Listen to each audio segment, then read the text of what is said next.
Welcome to the HVMN podcast. What we do with our bodies today becomes the foundation of who we are tomorrow. This is Health via Modern Nutrition. Welcome to this week's episode of the HVMN podcast. This is Jeff Wu, and I'm really excited to have Danny Vega on the program today. We just taped a really awesome episode on his podcast a few weeks back. So excited to flip the table and dive into Danny's story, Danny's background, and his experimentation with all things keto, but beyond that, human performance. Danny, really great to have you on the program. Oh man, thanks. I agree. I'm so excited to have another conversation with you. For folks who aren't familiar with their background or the Fat Fueled podcast, to give your perspective of how you entered the space, what drew you to human performance, and thinking about how to live, quote unquote, a well-lived life. If we go all the way back to when I was like 7, 8, 9 years old, I had this really cool after-school care teacher that was a bodybuilder, and I remember even when I was 5, I brought this activity home that I did, and it was like one of those where you say your name, your favorite color, and what you wanted to be when you grow up. And I said, I want to be a strong man.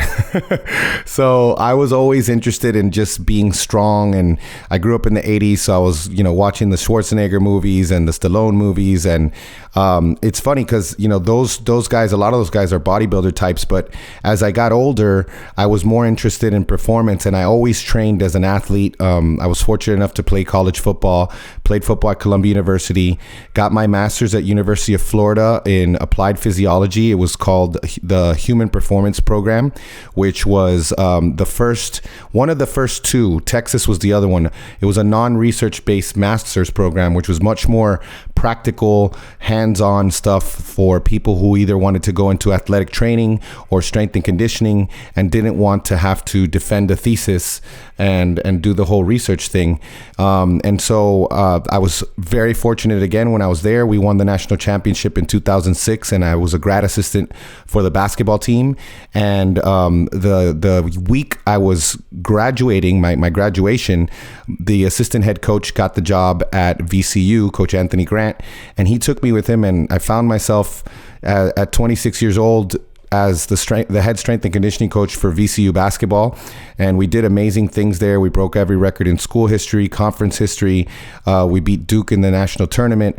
And, after about a year and a half of that, like, reality hit that, I wasn't making that much money, and I went and I chased money. So I got into pharmaceutical sales, and within a few years, I switched over to device sales. I just found there was more prestige, there's more money to be made. And, then in 2016, after doing this for 9-10 years, I started the ketogenic diet, and it just reignited my passion for nutrition and fitness. And 2 months later, I was somehow found myself co-hosting the Ketogenic Athlete podcast, and that ran for several years. And then, just kind of made my name in this space by, just focusing on the performance benefits of the ketogenic diet. I was looking at, what are the applications? What are the different sport types? And we spoke to everyone from pro fighters and NFL athletes to arm wrestlers and thru hikers and just any type of physical activity, and how the ketogenic athlete or the ketogenic diet could be used. And since then, I've still maintained that interest in the performance side, especially building muscle, how to match your training to your diet, how to harness the incredible power of this ketogenic state, while still taking into consideration the fact that you're completely removing one of the most important fuel sources especially for intense exercises. But then I've also, you start doing better, and this is the journey a lot of people take, where you do better for yourself, and then you realize that maybe there's a little bit of a incongruence with the way you're living and the way you're feeding your kids. And we started our kids as little paleo kids, like breastfeeding, we weaned them. Both of their first foods were raw liver and soft-boiled egg yolks. But I got into powerlifting for a few years, and I was able to compete at a really high level there. I hit the top 25 in the country in my weight class. But those years, it was like back to carbs. And when I when I started doing the ketogenic diet, I just felt so much better. And, you know, our kids, we still had a few issues that, you know, just kind of mindless living where you're driving through the drive-through. And, you know, I'm sure any parent listening to this would understand this. You know, it's convenient. It definitely keeps them out of your hair when you're in the car. Play with this toy, eat your burger and fries, and, you know, please leave me alone, you know. But we had issues, you know, the kids had, you know, everything from asthma to eczema, you know, even behavioral issues. And in 2017, we started them on this. And then 2018, we started the Fat Fueled Family podcast. And that's the other side of this, where we're just trying to show families how to do this from a practical standpoint, how to, of course, do nutrition and fitness with your kids. But even more important, we share, you know, our parenting style, our education style, all of these other really, really interesting topics that we are really passionate about. And we feel that they're just all integrated together. And it's like, you can't just focus on one. It's the whole package. So that's what I've been up to, man. It's like, I guess that's the whole story condensed. Yeah, that's definitely an interesting journey.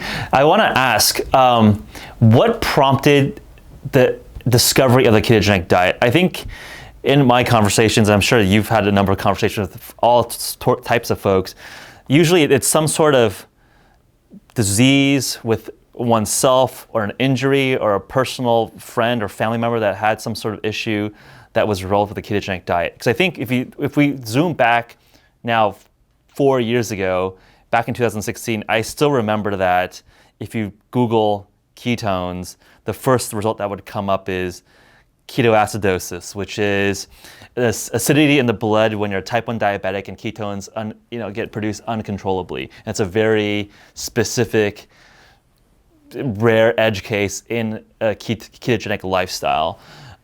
Curious for your journey, what prompted you to really start diving? I think you nailed it, man. Lifestyle?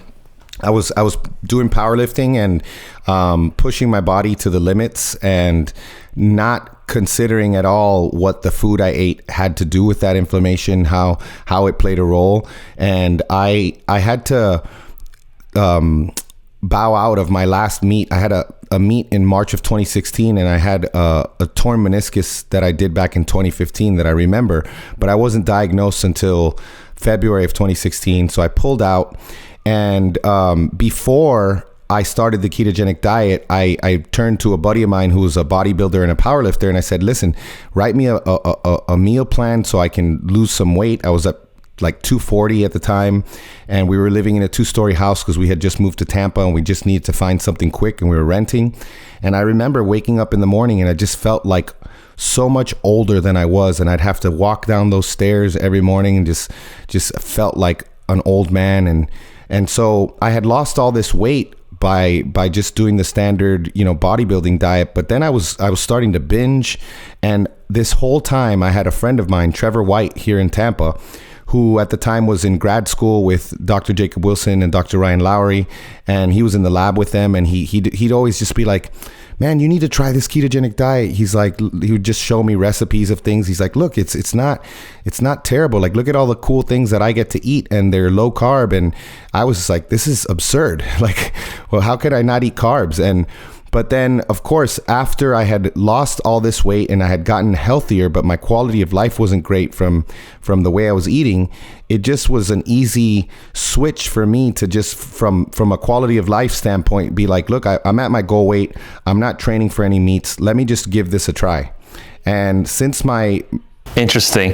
And to interject here, typically a bodybuilding diet is...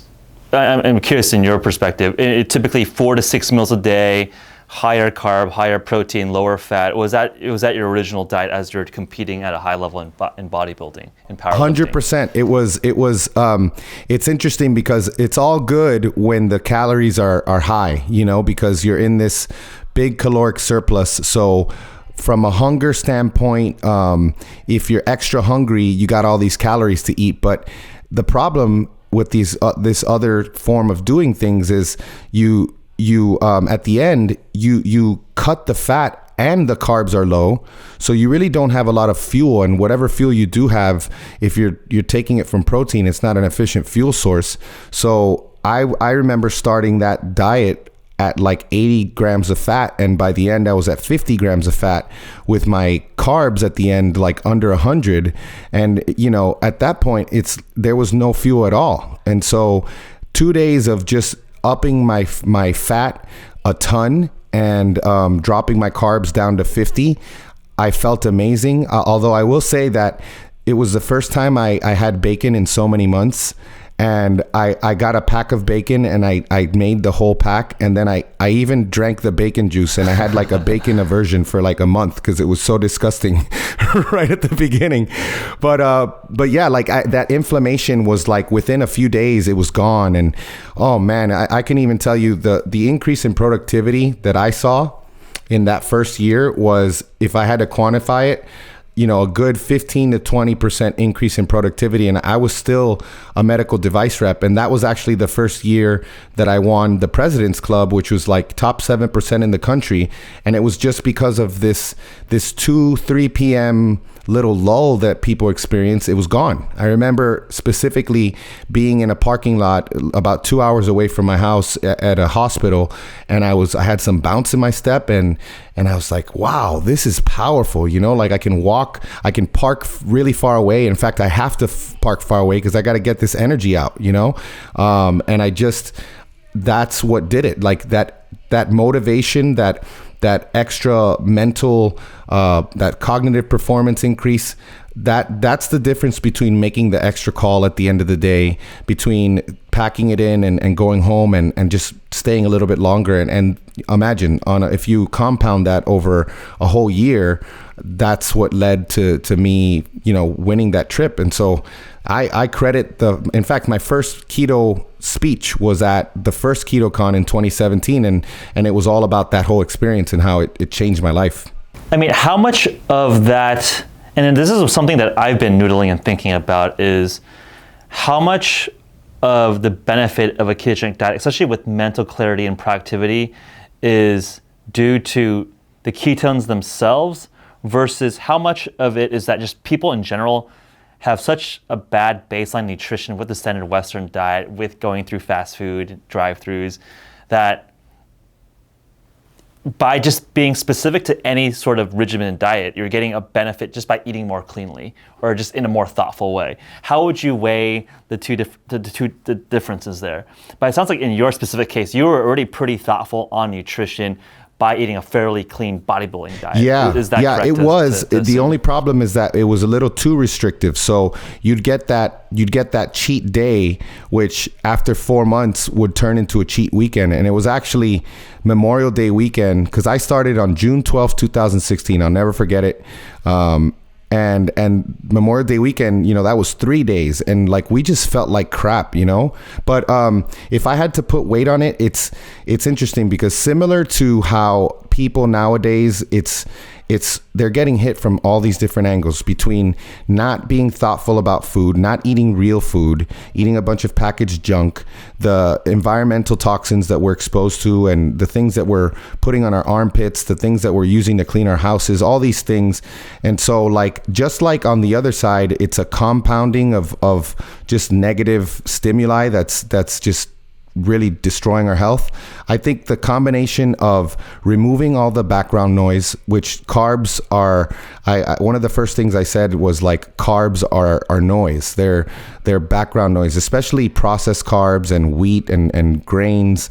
You remove that, I think that alone, one, allows you to have a much more stable mood, but then you get that ketones, like at the beginning, we're very inefficient, like we're just creating those ketones, and we're not really using a ton of those ketones. But me being the person that I was, like, I remember the guy I mentioned to you, Trevor, I said, send me everything you have. So he sent me like 41 published papers. I ran through all of them.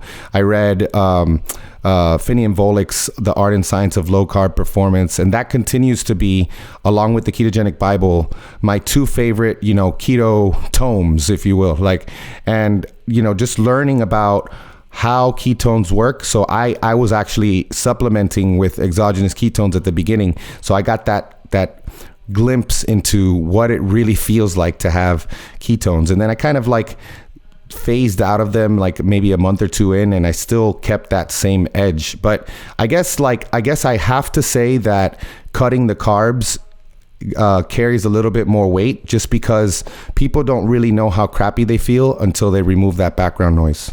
Absolutely. Yeah, I think that's interesting color, and also just interesting in terms of the nuance, because one thing that I'm increasingly cautious about is just overhyping any specific diet.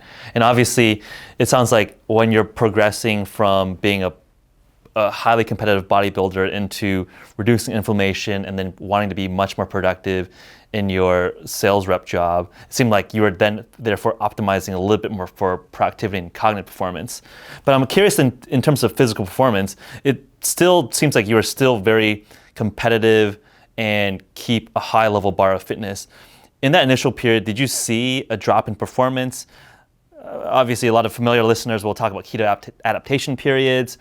I'm curious from your perspective, did you face a decrement in performance in that initial period as you're getting more fat adapted? What was your experience like getting through that initial transition phase? Yeah, this is so important. And one of the things I tell people, like you mentioned not overhyping a diet, and I totally agree. Like, you need to have context, you need to have realistic expectations, and you need to set those expectations.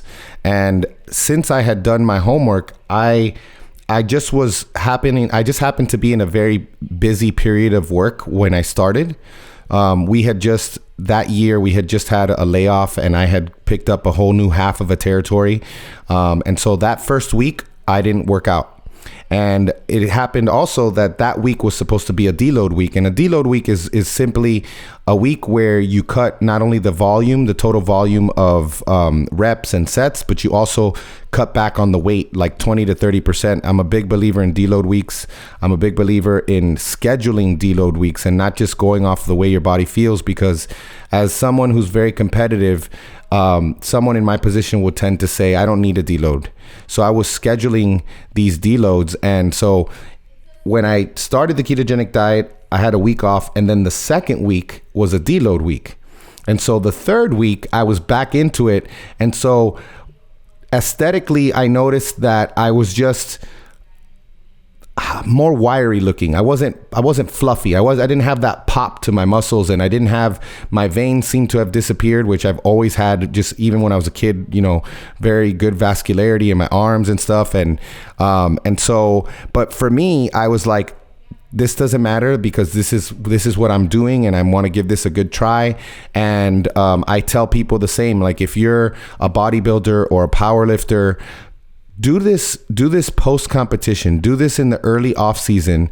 You don't want to do this in season at all, because it's very likely that you are going to, experience, when you're completely changing the primary fuel that you're using, you have to understand that there's going to be an adaptation. So, I wasn't training for a powerlifting meet, so I was at that time starting to do more like power building. So I couldn't get away from benching and squatting and deadlifting, but I was doing more volume and lower weight. And so I was doing a little bit more bodybuilding. But literally, I remember very clearly that within 3 months, I would take progress pics of myself. I barely post them, but I'll still take them. And I noticed, I'm like, wow, I look the same as I did before I switched to keto. And I'm like, that's really cool, because I wasn't concerned with losing size or anything. I didn't care if that happened, but the fact that I didn't was pretty interesting. And I ran into Jacob back in the day, we had Downtown Powerhouse, and I said, we had already had him on the podcast, and I said, man, I'm doing everything I'm supposed to do to lose muscle. I'm intermittent fasting. I'm eating lower protein than I should. I'm doing endurance stuff, because I also did a half marathon, because I never in my life would I have thought I would have done a half marathon. But again, it goes back to that extra energy. And I'm like, and I don't lose muscle. What the heck is going on? And he's like, we're actually right now doing some research on ketones being, kind of an anabolic, acting as as a hormone, a signaling hormone, kind of like similar to like insulin would do. And you see that in one of their studies that they did, where they had bodybuilders on a deficit, and they put one group on a ketogenic diet and they put the other group on a cyclical ketogenic diet. And with 2-day carb refeeds, the cyclical group lost the same amount of total weight, but the strict keto group actually lost most of that weight in fat, and the cyclical group lost it in muscle. So you lose that muscle protective aspect of keto when you're messing around. I think that it's possible to do that cyclical thing, but maybe if it's just a meal or just a day, like when you're doing like 2 whole days, especially if you're not really fat adapted as I am, then you start to lose that benefit of ketones protecting muscle tissue. Yep. Yeah, I was going to say that anabolic is one way to think about it, but one could think about it as anti-catabolic. Anti-catabolic, yeah. Which is, it makes sense from an evolutionary perspective, where if one is in ketosis, you would want to be preserving lean muscle tissue over adipose tissue, which makes sense from an evolutionary perspective. So I think it sounds like you either were fortuitous in terms of timing your keto adaptation during a deload phase, or you were, it happened to match up quite nicely. But it sounds like in retrospect, it was probably the right way to implement a ketogenic diet, right? So again, I think what you said was probably best practice. Don't change your nutrition in the middle of the season. That's like changing a coach or changing technique for like your tennis swing in the middle of the US Open. You just don't do that. And I think you're absolutely right that when people change their technique or change your nutrition in the middle in the competition block, like you shouldn't expect to be the same athlete you were before and after. So I'm curious, as you have gotten back in, and just if you look at Danny's Instagram, still quite a fit guy, big. Do you start experimenting, introducing carbs back into play? And I think this is where it gets interesting from a longevity, health span perspective versus performance. And obviously, in some periods of life, some people would rather trade off getting that extra 1-2% performance, potentially damaging their health and their long-term health span, maybe impacting their insulin resistance, etc. How do you think about it now in terms of now being a fat-adapted keto athlete? We use the term athlete. Do you think about reintroducing carbs for strategic training blocks, strategic competitions? Or do you just try to be as keto, carnivore as long as possible? The longevity thing is always in my mind, because I tend to eat, pretty high protein all the time. And, we know that the mTOR response that you're going to get from a high protein diet is never going to compare to like the insulin response that you get and the mTOR response from a high carb diet, because these are just short-lived, transient increases in mTOR that are probably helpful with muscle growth as well. So I always do think about that, but I love this idea of variation, like going from periods of anabolism to catabolism, going from periods of, lower protein and especially in the winter, as our gut microbiomes change throughout the year.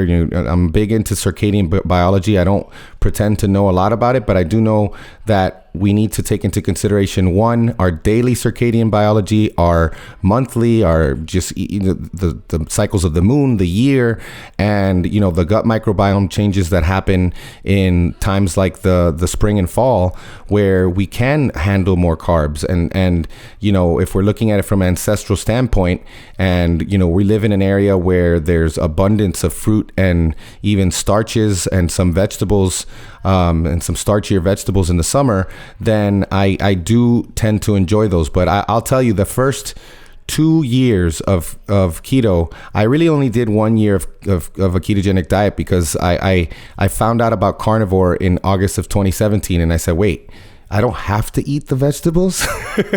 And I was like, well, maybe I don't have to eat them and I could still feel good. And I actually experienced an increase, because at the time I've also competed in indoor rowing, and I got my fastest time in the 500 meter. I had the Florida records in the 500, the 100, the 300, what was it? The minute for distance. And that was when I switched to carnivore.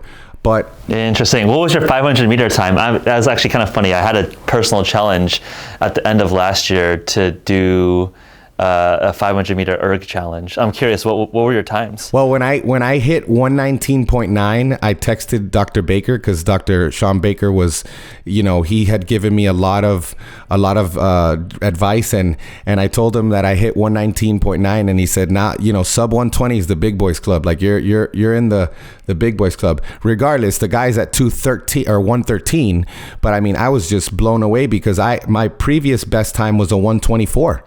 So I hit a 119.9, but like I didn't think I needed carbs, and it's the Dunning-Kruger effect. The minute that I learned about ketosis, I was so excited about it, and at first I thought I knew everything I needed to know. And the more I learned, the more I realized, oh my gosh, I thought that was that. I thought I had that figured out, and that's totally not true. And so looking at it now, I'm consistently trying to unlearn and relearn, but 2 years into it, I started playing around in the summer of 2018. It's been a very gradual process for me, where I just started doing post-workout carb meals, and it was only 50 grams of carbs in like the form of sweet potatoes. And I found that really didn't work out well at all, because I would those were most of the carbs that I ate in the day, and then the rest of the day I had cravings. But then fast forward to January of 2019, I did this carnivore/paleo experiment where I would eat mostly carnivore, and then on 3 non-consecutive days of the week, I would eat like a paleo 50 grams of carbs a day. And what I noticed was that at the first week or so, my blood sugar was all over the place, and with all the testing that I've done, I was really concerned that I couldn't make heads or tails out of I couldn't predict anything. I couldn't really see what was happening. Then within a week though of doing that, because I did it for a whole month, I found that not only was my fasted baseline blood sugar lower, but overall my blood sugar was lower. And I've continued to see that as time has gone on, where they talk about physiological insulin resistance. I'm not a fan of the term. I like Dr. Bickman's term. He likes to call it glucose intolerance, and it's kind of that same thing where we hear about women who've been on a low carb diet for years, and they get pregnant and they take the glucose tests and they fail because their body doesn't know what to do with the glucose. Nowadays, what I find now is I'm really interested in stress management, and considering this summer I was doing carb ups every week, actually at body weight in grams of carbs. So I was eating like 225 grams of carbs. And you mentioned that balancing longevity and the other stuff. What I found was, I did get that 5 to 10% increase in performance in the workout. But since I did these carb ups every single week with no regard to how I felt or anything else other than the fact that it was once a week and it was on my highest volume lifting day, I was creeping up, and my left shoulder started to bug me a little bit more. And by the end of the 12 weeks, I was like, okay, I'm done.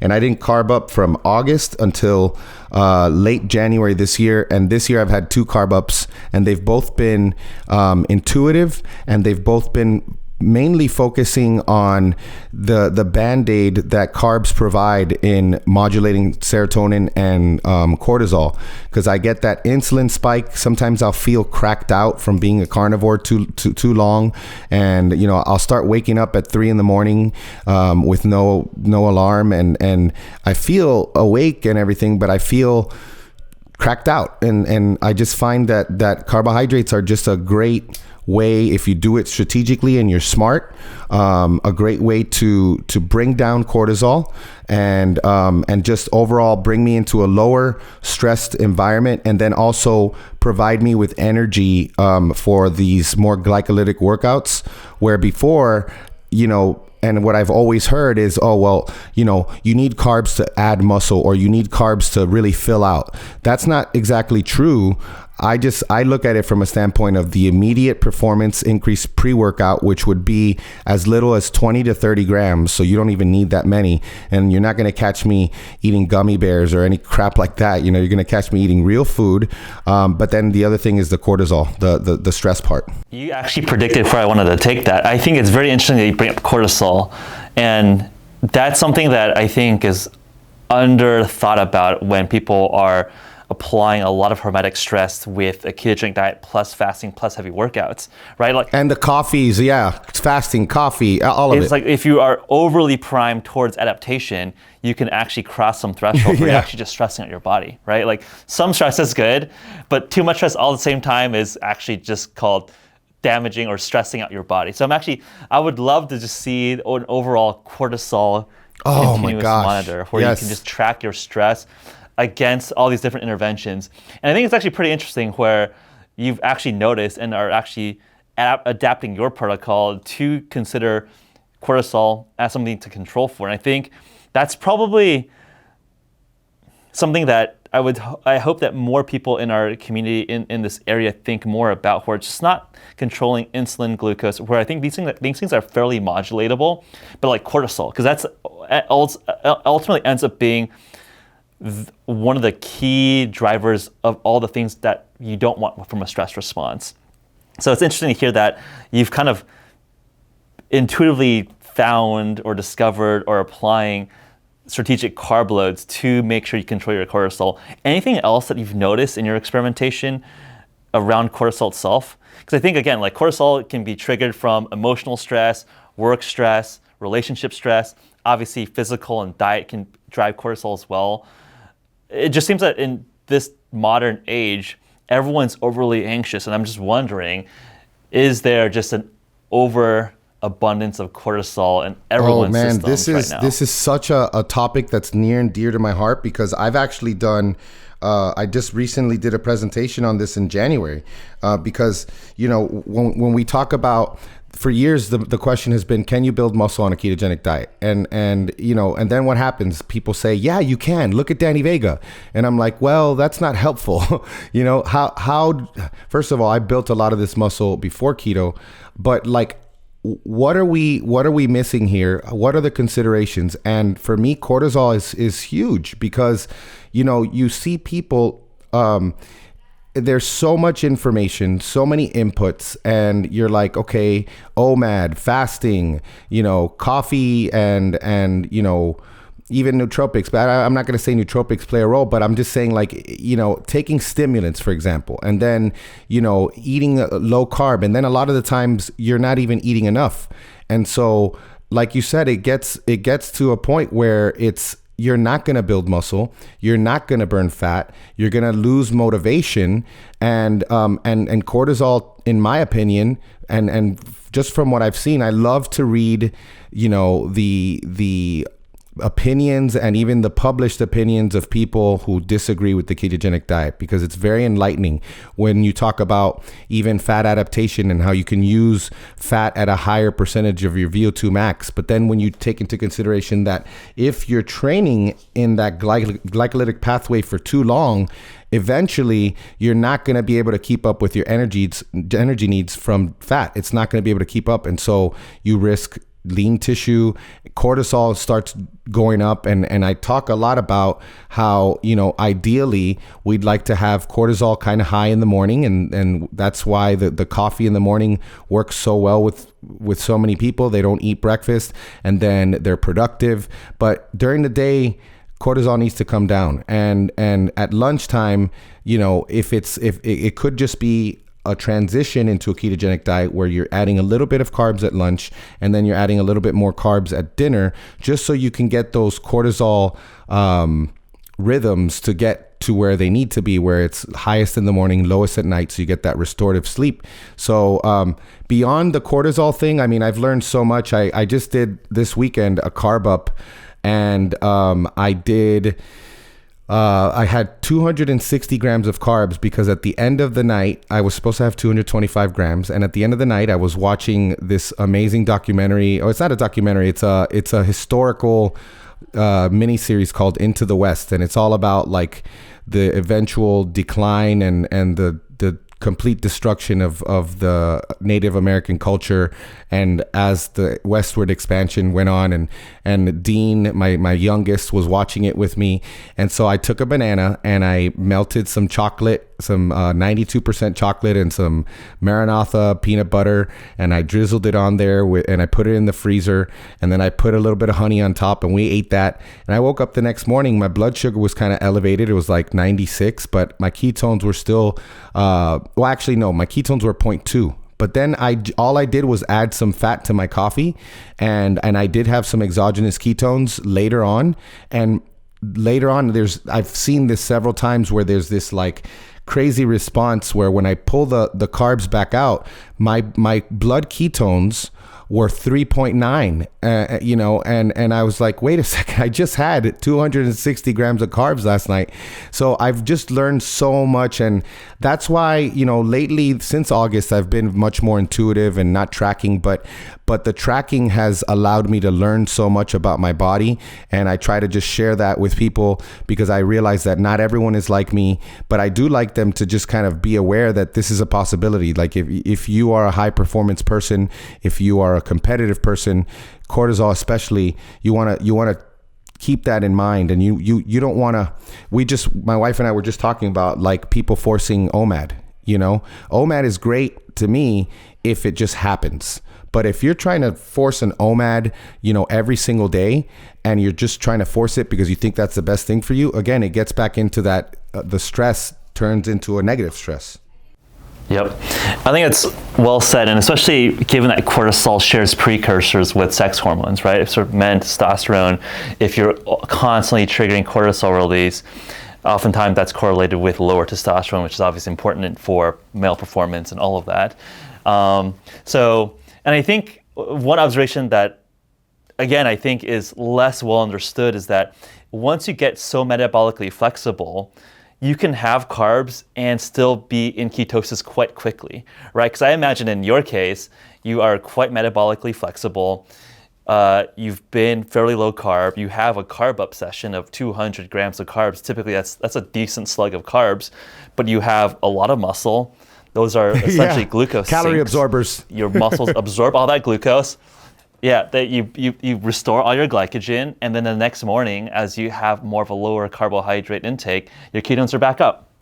And I think that's something that I think people who just get into the ketogenic diet fail to realize the nuance of. And I think that's where I think experience in conversations like this can help just share a little bit of experience where it's just not like some religion where it's like, okay, if you eat 51 grams of carbs, you're terrible, right? And I think that's one of the messages I want to help popularize or get people more comfortable with, that even the 50-gram rule is really a rule of thumb, right? Like all these numbers are pretty bespoke to your genetic baseline, your body weight, what your goals are, what your activity load is, right? If you're doing more exercise, you can have a little bit more carbohydrate and still be in ketosis. And I think that having these conversations with people that actually track helps give people just more of a actual understanding versus these back of the envelope rule of thumbs, right? Like it's pretty arbitrary to be like less than 20 grams, less than 50 grams. Like those are just nice round numbers that humans really like, tens, right? But that's just like a random number that kind of works for most people, which again is really good for the beginner because people need an easy way to enter a new lifestyle. But hopefully, as the world changes around us and people get more sophisticated and serious about their nutrition, people can start applying the actual science and physiology rather than just sticking to, some arbitrary numbers that some YouTuber or someone writes in. Absolutely. And one of my good friends who's done actual research on this is Dr. Jordan Joy. Fantastic human being. Did a lot of research in his PhD on carb limits. How do we adjust this 50 grams of carbs that were probably written for epileptic patients or anybody with neurological conditions or cancers or metabolic diseases? How do we adjust that for the high performers who, one, carry a lot of muscle, two, are not metabolically damaged, and three, have a high activity level? Like, it's obvious that protein needs are going to be higher, and carbohydrate intake is going to be, you're going to have more flexibility. You may do just fine because there's genetics as well. Because, for example, our good friend Anthony J, he's a epigeneticist at the Mayo Clinic, and he read my DNA and my friend Robert's DNA, who Keto Savage, and he and I have some key differences. For example, I am very fast twitch dominant, and I have a propensity to cramp more. There's some of the SNPs that I have.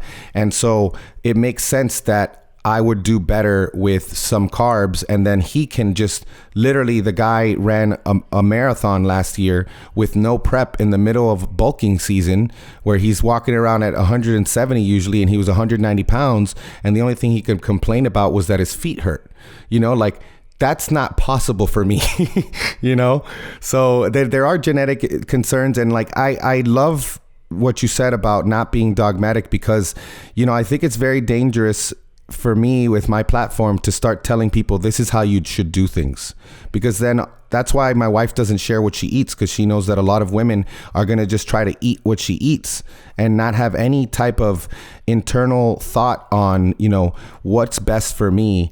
And it's just like, what is so-and-so doing so I can look like them? Yep.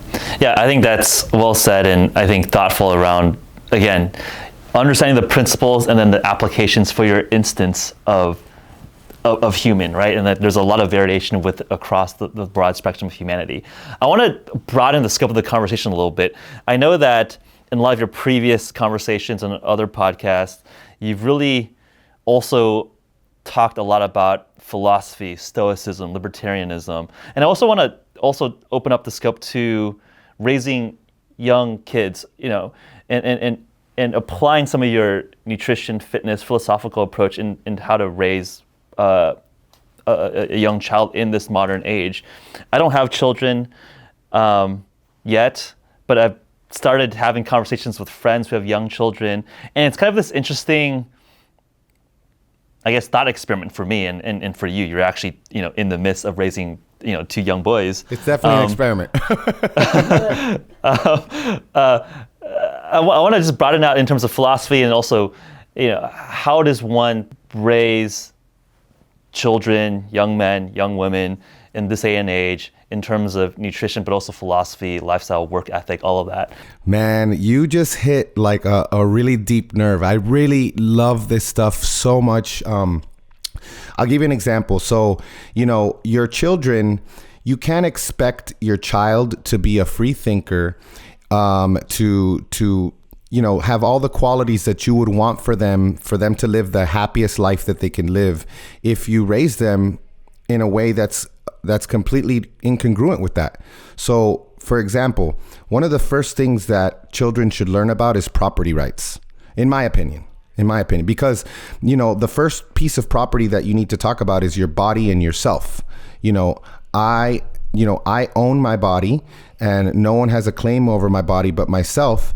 And then I have property, and, this is my property. And so how do you raise a child to really understand that? Well, our only two rules in our house are, do not encroach on the property or person of another, on the property or person of someone. And so that takes care of everything from stealing to hitting to just every type of, assault, battery, all those things. Screaming in my ears, that breaks rule number one. And then number two is do everything that you've agreed to do. And then going even more granular on like the child raising side is, how do you raise a child who learns how to do things and it's internally motivated and it's not because I said so? So for example, like if my child owns their body, then no, you don't have to hug grandma and grandpa if you don't want to. I'm not going to make you. And also, if you don't want to share your property, I'm not going to make you share. And this was one that was really interesting for us, because people were like, well, how is he going to share? And I just noticed so many things. They start early on and they continue in school. Yeah, you got me in my soapbox now. So what happens in the playground when Jimmy doesn't want to give you his toy, and you've been told that you deserve to play with Jimmy's toy? The first thing you do is you find an authority figure and you say, "Mommy, Jimmy's not sharing his toy." And if Jimmy's my son, I'm going to say, listen, if he doesn't want to share his toy, then he doesn't have to. It's his toy. But what I find is that our children are so much more generous. They're so much more giving because they're not afraid that an authority figure is going to come take their thing away. And so I've found that, and you talked about libertarianism, like we are 100% libertarian. And, it's hilarious because, being that I studied political science undergrad and now I'm a complete political atheist, I just find that very ironic and funny. It didn't take many elections for me. It just took 2. We were Ron Paul supporters. We were, pounding pavement, knocking on doors, and just two election cycles, we were like, okay, this is not how we're going to change the world. So we're not going to dedicate any of our time to this. How can we change the world? Well, of course, we start with ourselves being the best version of ourselves, but with our children, we want to teach them how to be independent, how to be, have a heart of service, how to be emotionally intelligent, how to manage their money. And we're not concerned at the same time with what society tells us about where they should be at what age, these arbitrary benchmarks of like, you need to be reading this by this age and you need to do, it's all rote memorization. And it's no surprise that children go through education and the whole education system. And, the only thought they've put into what they actually want to do with their lives is when they talk to a counselor who's asking them what they want their major to be when they go to college. And, to me, my child, my goal is to spend as much time in their sweet spot, which changes either by the month or by a couple of months. So 80% of the time we're spending our time with them doing those things. And the other 20% we're filling in with the things that we think, this is important for them to know. So right now, Desmond's sweet spot is Rubik's Cubes. He's obsessed with Rubik's Cubes and he has all different types. Beatboxing. He's ridiculously good at beatboxing. And just like everything else, like we're in Egypt right now. We're doing some history with Egypt, and we're doing all types of stuff. Like history is a big thing for us. We're gonna watch that Harriet Tubman movie. We just got to check. We always got to check the parents' guide before we put movies on for them and make sure that there's nothing too crazy. I don't mind reality, like, if they're talking about death or they're talking about things like that, but there's certain things that I want to make sure that even though I want my child to see more of the world. That's why we homeschool, because we want them to see more of the world and we want them to see the whole picture. We want them to see not only the revisionist history, but like, the full picture, how every side sees it. And so, yeah, that's basically what we do with them. Stoicism has a big part in it as well, which my kids are very aware. I have, Memento Mori tattooed on my left arm, and I got Amor Fati tattooed on my right arm.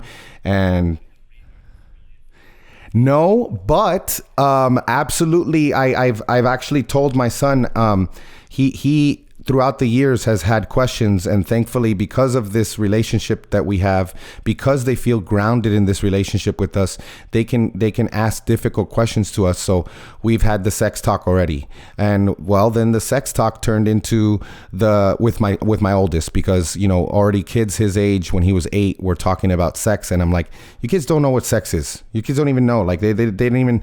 And so I was like, you know what? Let's tell them the whole thing, and that led to rape and consent, because we have to talk about, consensual sex, and we need to talk about how we view sex. But now I told him last week, I said, buddy, and I'm really excited for this, man, because my son has questions that are just like, if you really want to stimulate your mind, Jeff, like have some kids, because I'm telling you, like these kids, like it's unbelievable the things that they think of, and you see their mind at work.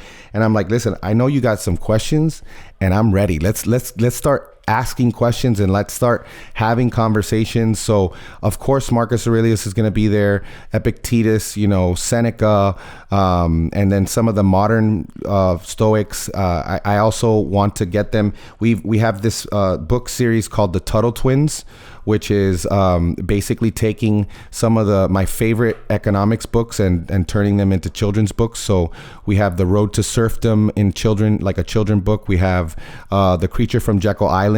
So my kids know about monetary policy a little bit, and a little bit about, the different ways that, people can steal from you. and so we have children's books, but we also have, essays. Like there's a great site called Mises.org. It's named after Ludwig von Mises, one of my two favorite Austrian economists. And so this is the life that we're living. And I'm like, I can't believe we're doing this. I mean, this is amazing. I think anybody could do it. You just have to realize that when I was a medical device rep and I was making $250,000 a year, everybody was like, of course you can homeschool. Look at, you're making good money. But like now I'm probably making a third of that, and I still choose this because to me, we don't have cable. The only real things we spend money on is good food and travel. And I choose to live this lifestyle because I'm connected with my family. I'm fulfilled. And now I'm just rambling here, but yeah, that's basically, I don't know, anything in particular that you want to get deeper on? I mean, I want to just reflect on the authenticity, because I think when we talk about the industrialized food system and how people have to really be thoughtful about their personalized nutrition, I think people understand that. I think there's a much broader awareness that yes, we should be thinking about macros, the specific micronutrients, avoiding processed foods. But I think when people think about education, especially of children, the school systems today are essentially industrialized commodity education. And I think it's interesting for you that you've realized that and are really resolving that and doing that by homeschooling, which I think is very, very interesting. Where I think most people will think about nutrition and do something about that. But even that's a subset of just broader society. And I think there's a much smaller subsegment where it's taking that principle of building out and really owning their lifestyle in such a deep way. So I commend you on that. I mean, it sounds like it's really cool that you've really built a system and framework and a lifestyle that just works. I'm curious from kind of just the way that you talked about like the two kind of primary rules of the household. It just sounds very axiomatic or physics-like, where a lot of rigorous formal systems, you start with very few assumptions, very few rules, and then you build up a lot more complicated structures on top of that. And it sounds like you've done that well, and you're starting to see the complexity or the evolution of how these simple rules have created all these questions, these thought patterns that you wouldn't have predicted from day one. I'm curious, when you look at your children, how you see some of your friends' children's what are some of those biggest differences? Do you feel like people that have their kids go through more of the standard system, just a little bit more cowed, a little bit more docile, a little bit more in the system? I mean, obviously, I grew up in a very traditional, went to school, all that stuff, public school, kind of figured it out at some point in our lives. Because I think you just can't constrain human creativity. But I'm curious, as you do that very, very early, does that unlock a level of creativity, a level of self-confidence, a level of self-discipline that you see in your children that you see maybe lacking in the average American child?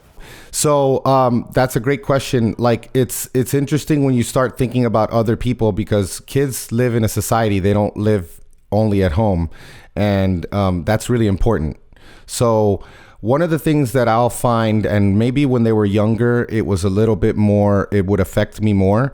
But you tend to, when you're around people who parent differently than you tend to kind of feel bad, and you tend to, you feel like, oh wait, let me step in more than I usually would, because this person doesn't understand, and I'm just gonna be more like them. And I stopped doing that when Desmond was like 3 or 4. I just got to the point where, people were scolding their kids for climbing up the slide, and my son was climbing up the slide, and they were like, well, so and so's doing it, why can't I do it? And then they look at me, and I'm just like, in my mind, I'm like, dude, you need to lighten up. Get out of their way, but I don't say anything. But what I find is that, like, I have a group of friends here locally, Ben Pekulski, my business partner, one of my best friends, other friends of ours who there are definitely like-minded people that truly believe that, number one, we should live in mutual respect with our children. It's our job to protect them and to teach them, but then at the same time, we're a non-authoritarian form of parenting, and that gets tricky with things like, well, how are you going to punish them? Well, I don't view it as a punishment, because in life, no one punishes me. I just have natural consequences, and one of the easiest natural consequences is, like, if you don't follow the rules, you're not in good standing with this family. And so, like, if you expect me to make you something to eat, or like a snack or something, or you want me to do something extra for you, I'm just not going to do it, because you're not holding your end of the deal. And so, like, it's very, like you said, like, I like that you said it was kind of like physics. It's also very contractual, like it's like, this is a clearly stated agreement between both of us, and you're breaking your end of the agreement, and there's consequences for that. But as far as the way they think, oh my gosh, I mean, one of the things that's really hard as a young parent has this lifestyle is that when they're really little and their brains aren't developed that much, you tend to question yourself a lot more, especially when people question you.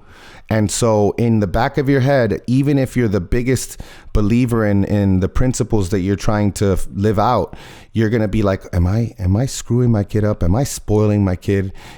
But then you start to get little confirmation here and there. Like when he turned 5, 5 was just so magical, man. It was just so many things. Like his brain started to like really understand a lot more. And, we're also, again, big on, the stages of development. We understand that, like, at certain ages, it doesn't matter what you do as a parent, it's age appropriate behavior. And we've relied on kind of a scientific standpoint, if you will, because, like, people like Dr. Laura Markham, ahaparenting.com, I mean, that website, we were on there all the time. Dr. Shefali, amazing person, she wrote The Awakened Family, and the common denominator between all of these great authors and people who are advocating for peaceful parenting, nonviolent parenting, and all these things, is that you start to notice that it's not about controlling behavior at all. It's about controlling yourself. It's always, and then you feel like a big kid, because you realize that you're just having an adult temper tantrum. And how do you problem solve? Right now I'm reading Jocko's new book on leadership, and one of the last sections is talking about how you can't just tell your team because I said so. It's just the same way you can't tell your kids because I said so. Like, if I tell my child, put on your helmet when you ride your skateboard because I said so, what's to stop him from taking the helmet off when I'm not around because it's cumbersome and it's not cool? But what if I say, hey, let's see, like, why helmets are important, and let's just look at some of the injuries that could happen if you don't wear a helmet. All of these things, to me, it takes more effort. It's less convenient. It's inconvenient to stop and to do these things, but guess what? It sticks. And I start to see that especially my oldest has a much more a position of leadership. He's kind of like, because he's so confident and because he has always kind of, I mean, think about it. You're the only one who eats keto. Like you show up to school or to your homeschool co-op, and you got like nuts and meat and vegetables and fruit, and your friends have cake and jelly beans and stuff, and right off the bat you're going to be different, and so he's confident in his positions, and because of that I see him as a leader. Now the only thing I have to temper is his tendency that I've noticed lately is his tendency is a little bit to be a little preachy, like to be like, Yep. Don't be judgmental. I was going to ask about that, right? And it sounds like Not at all. the way you talk about it is not judgmental at all. I think it's about very libertarian, which is like you are figuring out and implementing what you believe, and you're not harming or encroaching on other people's rights. And hopefully by living a well-lived life, you inspire others potentially to join and adopt their own lifestyle. And it sounds like that's very much the way you talk about it. But I can imagine you take it to one step further. It's like, wow, now you're being judgmental or yeah, exactly, preachy. Yeah, I don't want that. We gotta nip that in the bud. And so, like, first of all, why are you talking about nutrition with these kids? Like, did they ask about nutrition? Like I always tell my kids, the first rule of communication is no one's going to listen to information that they didn't ask for. You will only receive information that you ask for. So if someone asks you, why do you eat that? And he can say, man, I feel awesome. I don't have cravings. My energy levels are good. I don't feel like I need Snickers. I don't even eat candy on Halloween. Like I'll pick a few candies and I'll sell the rest to my dad. Like, the things that they do. That is what I tell them. But, sometimes I understand because like they go to Lifetime, the gym, and Lifetime has a homeschool program now. So we have them in that so they can, if they have homework, they can do it there. But they had a nutrition class and that was a disaster because, you got the teachers like, everybody, can somebody name an example of a healthy grain? And then he was 8 years old at the time. He's like, he raises his hand and Desmond's like, there's no such thing as a healthy grain. And I'm like, whoa, buddy, ease it back, cause he's like, he hears us and he hears how we talk. And I tell them, look, you can defend your position and you can be proud of the way you eat and you can share about that, but just make sure that people understand that you're not judging them. And like you said, Jeff, like it's not, there are people who are doing amazingly well by just eating real food. If we can just get more people to eat real food, even if it's meat and potatoes and some sweet potatoes and vegetables and fruits and eat a ton of fruit, like that alone would take us way further than we are. Speaking about going back to the food, I mean, one of the popular conversation topics has been around carnivore diet. It sounds like you've been one of the earlier adopters, having experimented with carnivore over the last couple of years.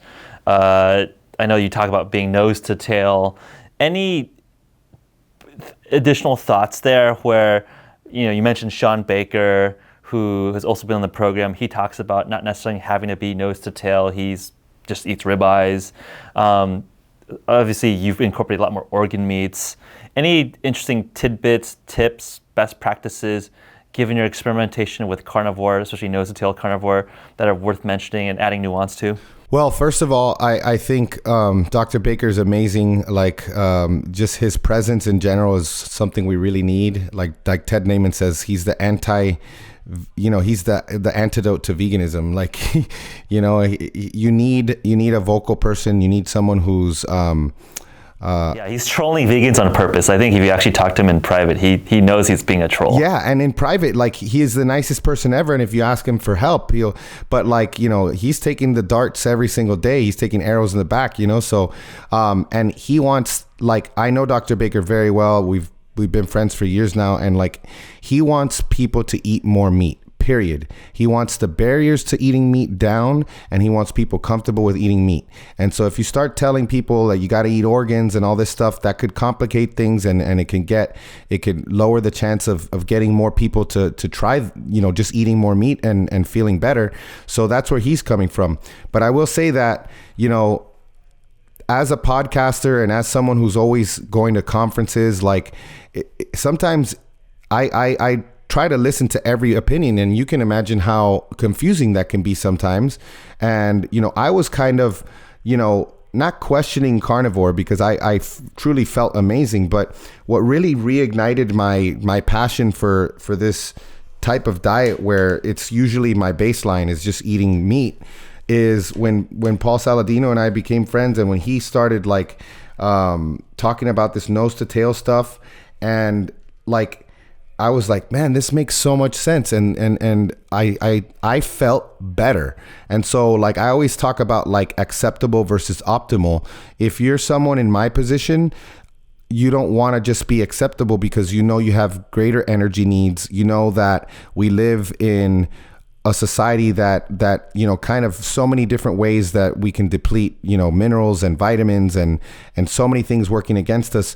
Why wouldn't I want to, you know, eat organs, and why wouldn't I want to get all the benefits from eating nose to tail? Like, it's very clear. Like, I can go to the store and get glucosamine and chondroitin for my joints, because my joints hurt, and I'm getting like a high heat, you know, cooked, you know, process that's gonna put him into this little pill, and it's gonna charge me hundreds and hundreds of times more than it would cost me to make bone broth, you know, and eat meat on the bone and get all this other stuff, you know. So I do love the nose to tail approach. Like just today I had for lunch, I had organ meat burgers mixed with ground bison that I have like liver, kidney, heart, and then ground beef and ground bison. And I have bone broth. I had bone broth for lunch. And so I just think that if you can find a way to incorporate a little bit of organs, whether it starts with a supplement,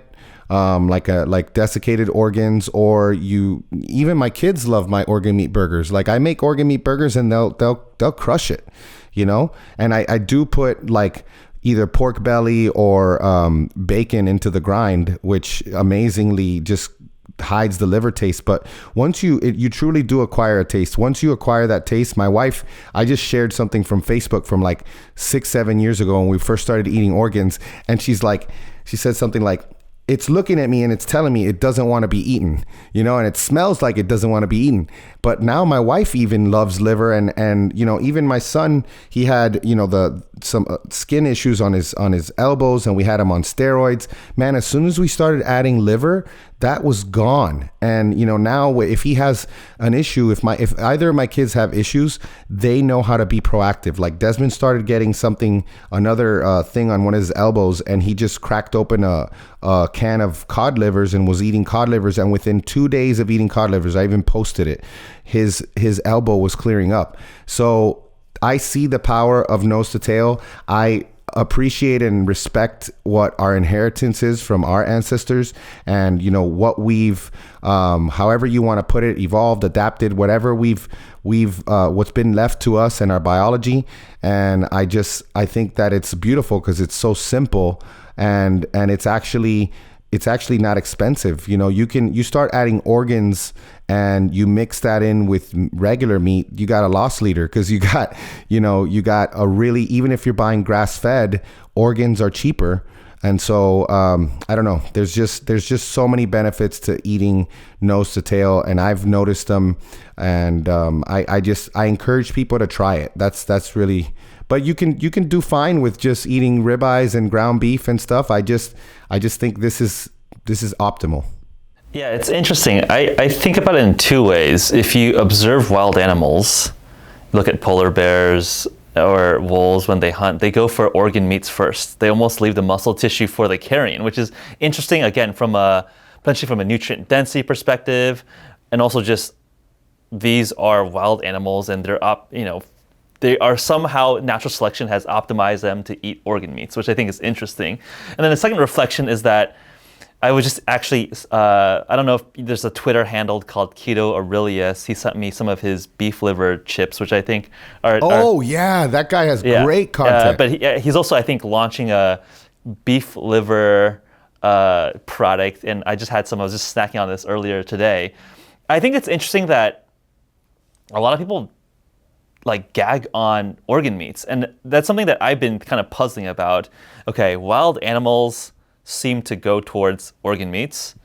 For some reason or another, the modern human palate seems to shy away from organ meats, but it seems that like if you get used to it, it is actually quite delicious, quite palatable. What do you make of that? Do you think that it's because the modern processed diet has made any, I guess, polarizing taste just so off base that it's really messed up our palate? We're just so used to fatty, sugary taste that's the only thing that is palatable to us now. I think it's pretty interesting if you go back to keep it simple, that things that should generally that we are drawn towards, it might be a decent algorithm. I'm still kind of puzzling around why organ meats seem to be so visceral to many of us, but for folks who've just been adapted to it or just have eaten it growing up. And a lot of East Asian foods have a lot of organ meats. We had some of our team members from Belarus fly in, and they grew up eating like ground kidney, ground liver, ground pork lungs, right? And it's always been a part of cuisine. I'm just wondering why this seems so unappetizing to modern folks from the West. It's kind of a puzzling, interesting question to me. Man, I think that, and I'm grateful. If I'm right, I'm extremely grateful that we have not lost our natural desire to eat organs. I think, like you said, it's just, you can't compete with, Cool Ranch, Cool Whip Doritos. It's like flavor punch, boom, bah, boom. Like even the freaking ads are like, the colors, the food scientists, they're obviously brilliant. But give organs, watch any single baby or young child that you give organs to, and they will eat it up. And to me, that's really telling. Like my niece Eva, she just turned 3. When she was 1 and 2, we were giving her the organ meat burgers. She was eating it up. My boys, my young boys were eating, raw liver with the hemoglobin just going down, or the myoglobin just going down their chins, and they didn't really care. But just like we adapt to eating a higher carb diet, I think our palates are like, why the heck would I want to eat these organs when I got this nicely cut, muscle meat that can just be churned out, and I can get pounds and pounds of it, and then I can get this burger and put it on, on a bun, and then add, high fructose corn syrup ketchup, and canola oil mayo, and all this other stuff, and it tastes freaking delicious, and it's the same thing with the way we eat, where we're eating for winter at all times. There's this guy that wrote a book called Don't Eat for Winter that's fantastic, and he's not really a keto guy, but he just talks about how the squirrel eats those, it saves up those acorns, which are higher fat and higher carb, and it's it stores that for the winter, and you store a little bit more fat, and as humans, we're constantly eating for winter, and the winter never comes because seasonal fruits and vegetables don't matter. We can get them flown in from anywhere, and so we're always eating for a winter that never comes, and we wonder why we're so obese, and we have all these modern day diseases that were really probably just a side effect of the 100%. One of the interesting things just through our couple conversations here is that I feel like you've truly become a Renaissance man, right? Like if you look at, you look at your Instagram, it's like, okay, this guy is kind of a power lifter, bodybuilder, big guy, very cut. But it's also clear that you've thought about philosophy, raising well-raised children. How do you keep getting exposed to new information? How do you keep learning? I suspect that one of the secrets that, for folks that post podcasts, like I think getting the opportunity to use this platform to talk and have conversations with really interesting people is like a secret cheat code to get exposed to new information and learn. But beyond perhaps just the podcast as a platform to talk to really interesting people, how do you keep the information flow fresh? How do you, what are you gravitating towards these days as you're continue to learn and evolve as a human? I noticed, man, it's kind of crazy. I noticed that there's a lot of people that have similar interests to me. They're interested in nutrition, but just like you, Jeff, like you're interested in nutrition, but you have a much more obviously in-depth knowledge of IT and of systems and all that. But like, we both like philosophy, and there's other things that we have that we're like-minded. And so the podcast is definitely, like you said, a cheat code. Like I said, it's the most selfish thing that I do, that I have the ability. And right now, the way social media is, and the way the distance that one has to travel to get in touch with anyone in the world is so short. You're only 1 or 2 degrees away from anybody you want to talk to.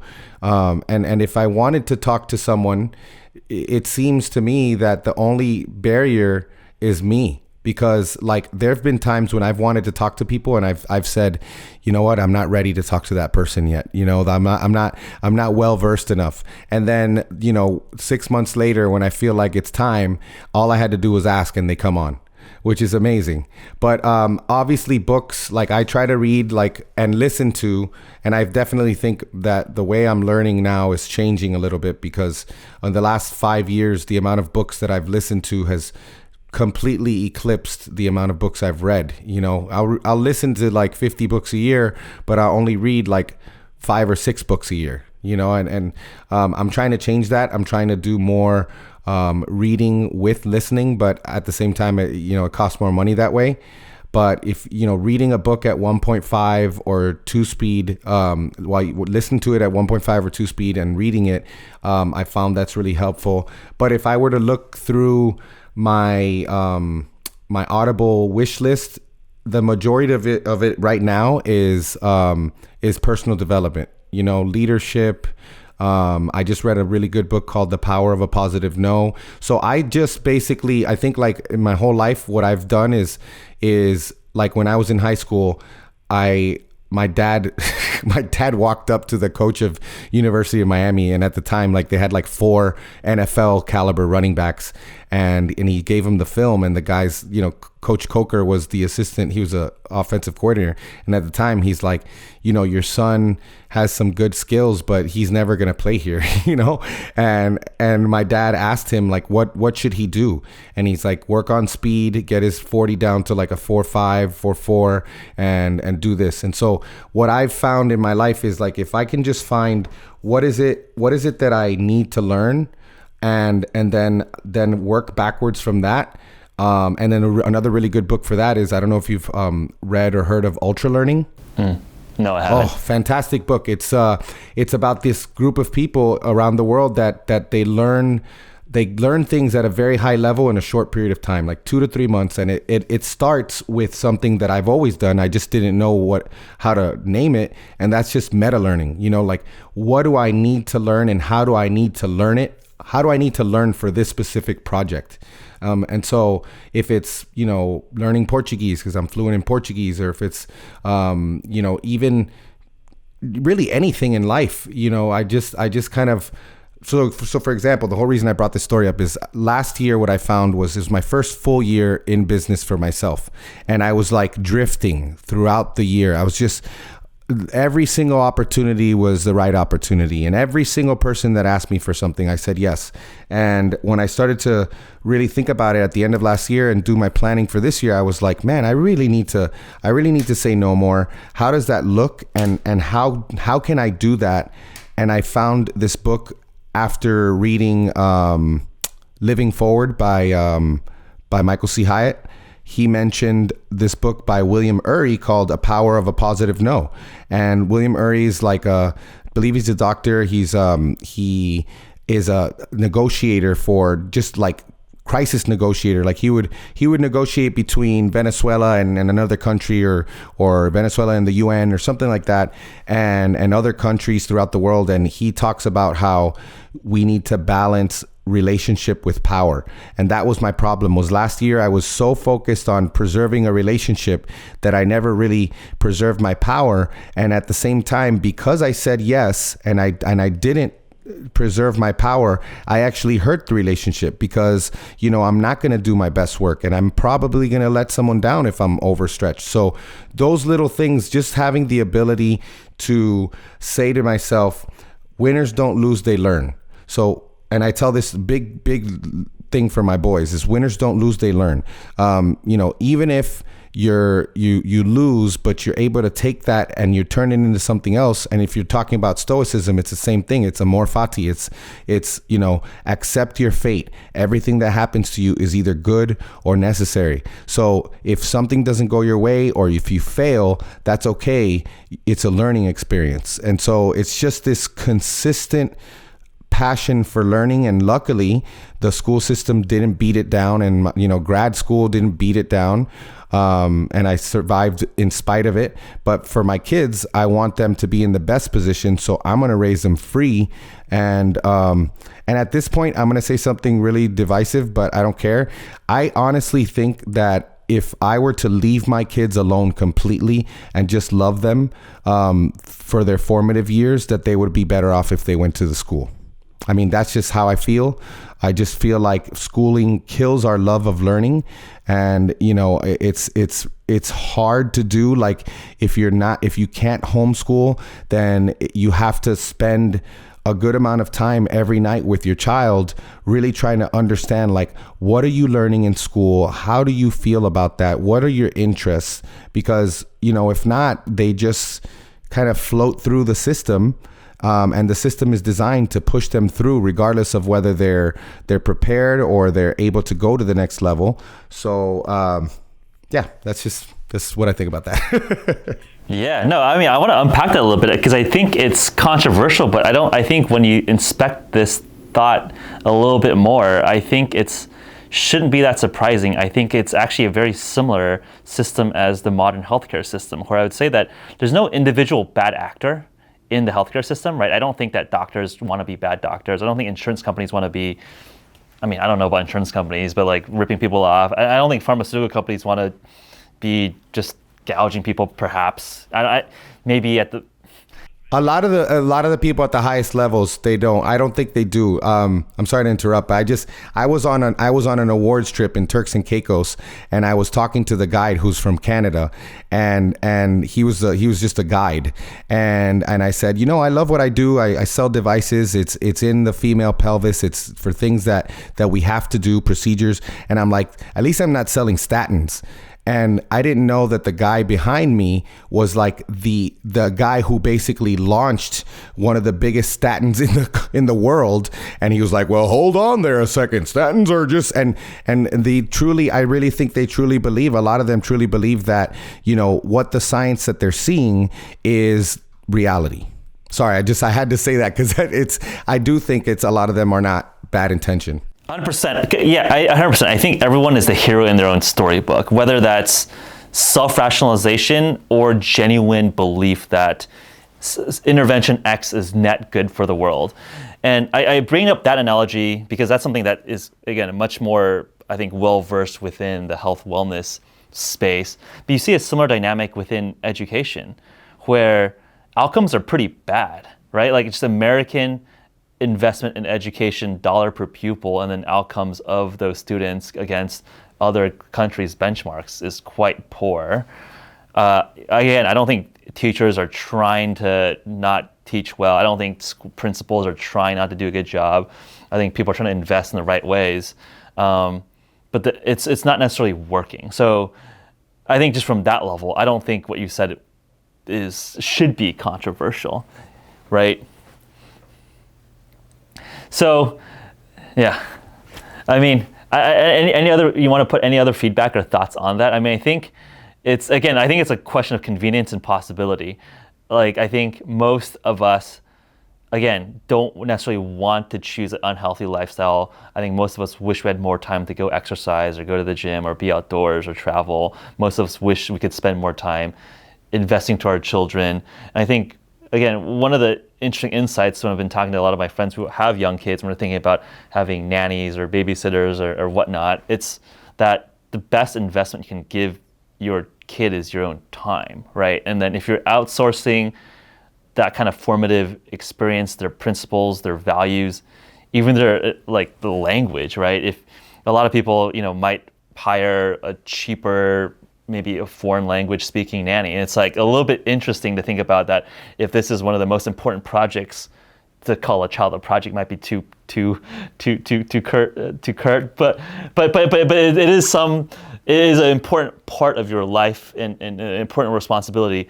Outsourcing it in a way that, you know, might not be the highest caliber of outsourced labor is kind of a weird way to think about what should be one of the most important, if not the most important project that you undertake. Oh my gosh, there's a saying that we love, and it's by one of my favorite. If you want to go down the rabbit hole on the origins of our modern compulsory school system and just this whole system that so many people assume is one, I think it's hilarious that people assume it's broken. It's not broken. It's working just as it was designed.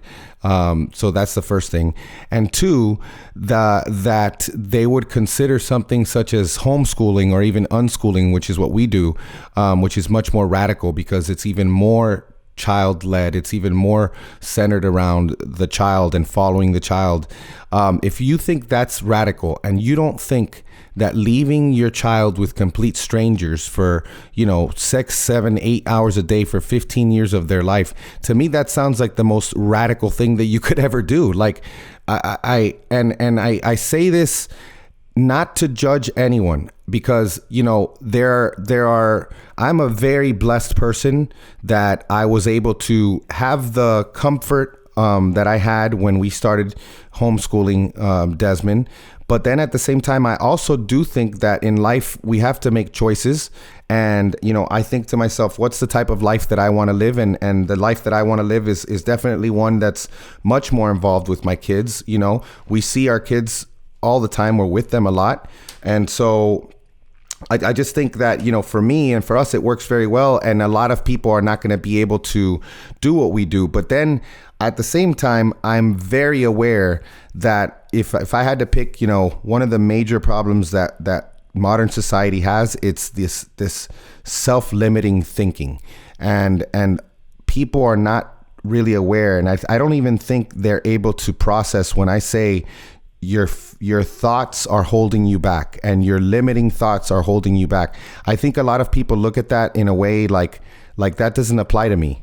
And a lot of people think that maybe what they think is their idea and their whole worldview is their idea. And they're not really aware that, how else to say it other than they've been programmed. I mean, I don't know how else to say it, but you have been, the culture that you have been raised in has told you that the key to success is this, and this. And if you follow that you're going to do well. Meanwhile, the people talking about this or the people at the top have never followed that path. And it's so weird. Like you think of Bill Gates, you think of all the people like, Einstein, all of them were homeschooled. One of the guys who sequenced the human genome was homeschooled.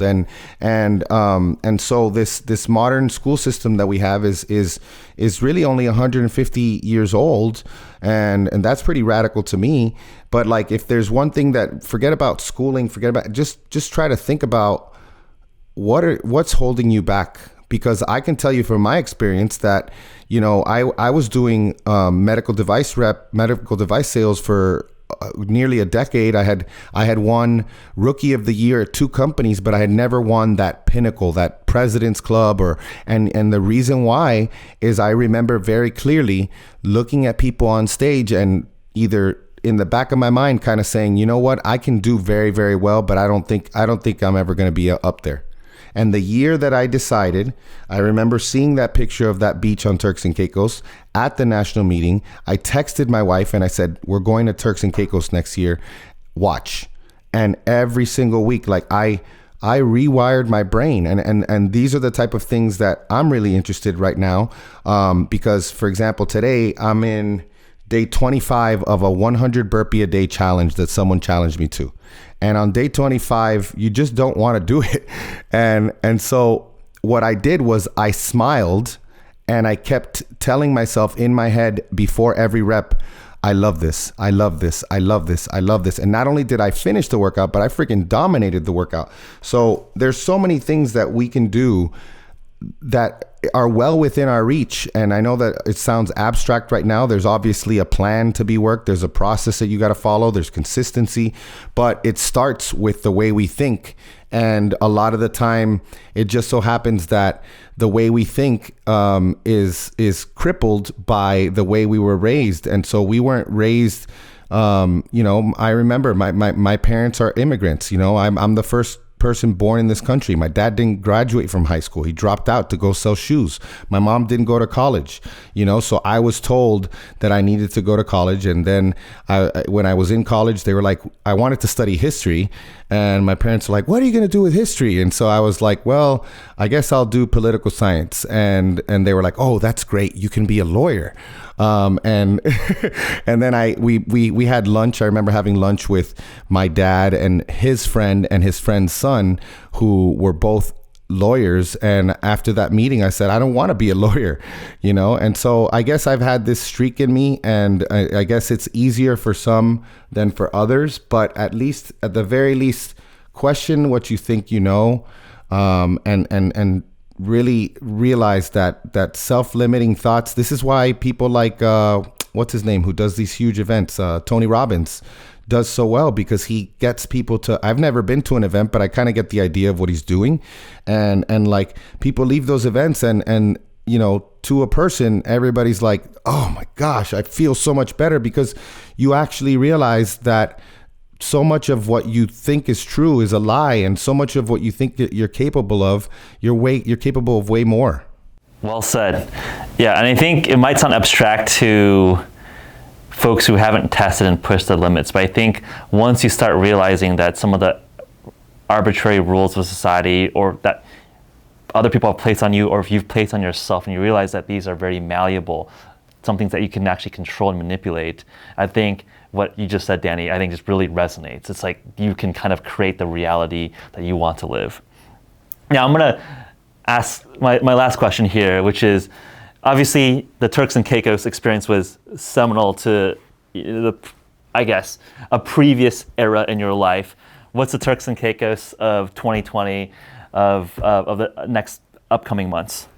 I guess that question really means, like, how would I define success now? Because that's like kind of like when you get to that, you climb that mountain and you win that trip. I mean, there's so much in there beyond just the trip, it's the feeling. And also, I did want to mention the fact that doing things and really believing in yourself and getting rid of those self-limiting thoughts is actually very practical as well. So it's not just from a utilitarian standpoint, like if you start to do these things, you increase your belief because you actually start to do them. And so now you got some momentum. My view of this now is, I remember when I quit my job, my wife was like, does this mean that you're going to be with us more? Because I know that's kind of what you're saying, but I don't think you understand what goes into this, and I was like, no, I'm going to be with you so much more, and blah, blah, blah.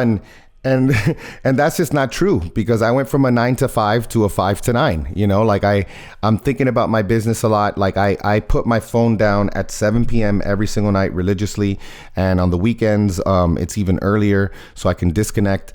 But it's true. Like, while I have been home more, because a lot of times I'm working from home, I've even said it, I just say sometimes, like, guys, if I'm in the office, I want you to assume that I'm not here, because I'm getting into like a flow here, and I don't want to like break that flow down. So, for me, the true success, if I'm being truly just honest, would be for me to find something that would allow me to spend, instead of, I don't know, 60 to 70% of my time working and the other 30 to 40% with my family, I would be happier than anybody in the world if I could flip that. And I know that, like, I believe in delayed gratification, and but then at the same time, I also have to be very mindful that I'm not building something that's unscalable or unsustainable. Because if I just, for example, focused on coaching, then I would be on my phone at all times, and I just can't do that. So I don't quite know what it takes to get there. I mean, I have a very specific goal for this year, and I have a very specific 2 little businesses that I'm working on building. But you never know with business. There's so much out of your control, and you always have to like pivot, and it just has to be maintaining my priorities and staying focused and not allowing myself to just drift like I did last year. 100%. Well, this is a wonderful conversation. I've always enjoyed like the discursive content and just the exploration around so many aspects of human, I would say human experience. It might be one way to put it, across parenthood, to philosophy, to nutrition and fitness. Let's definitely continue the conversation. I feel like this could be a rolling conversation. Heck yeah. Where do people follow along and tune in? Yeah, so I'm very active on Instagram, so that's dannyvega.ms. And then on our website is fatfuel.family. That's where you can find our podcast. That's where you can, I actually just removed coaching from the website. So I'm not taking on clients, but people can do a consult with me if they want. And that's where you can find our podcast. And that's pretty much it. I mean, now Maura has me on TikTok, because one of the other things that you got to do is you don't want to be the last guy. And this is kind of like one of the pressures that I don't really love about this type of business, is that you always got to be, catching up. And I'm like, what the heck am I going to do on TikTok? And she's like, well, what if, the algorithm screws you up and now you always got to kind of be, at least have a placeholder when these new trends come up. So it's dannyvega.ms on TikTok, and don't expect to see me dancing, but You're ahead of me on that one. I don't know if I'm ever gonna go on TikTok. I know. I don't know why I did it. You know what it was? My wife was like, get on TikTok. I've been on for 2 weeks and I have 3,000 followers, and now she's like almost at 7. But my wife is gorgeous and she can dance, and she does dance videos and she does workout videos and she adds all these effects. And I'm like, this is just the type of content that, yeah, it's too much. I don't have time to do workout videos on 15-second workout videos. Like if you open it up, it's indicative of where we are as a culture right now. 15-second videos and just nonstop. And then interestingly, also people doing duets. So like the whole thing is challenges and parroting what other people are doing. And I'm not totally with that. All right, Danny, thanks so much. We'll talk to you soon. Thank you, guys. If you're interested to learn more about HVMN, visit www.hvmn.com/pod. Thank you for tuning in.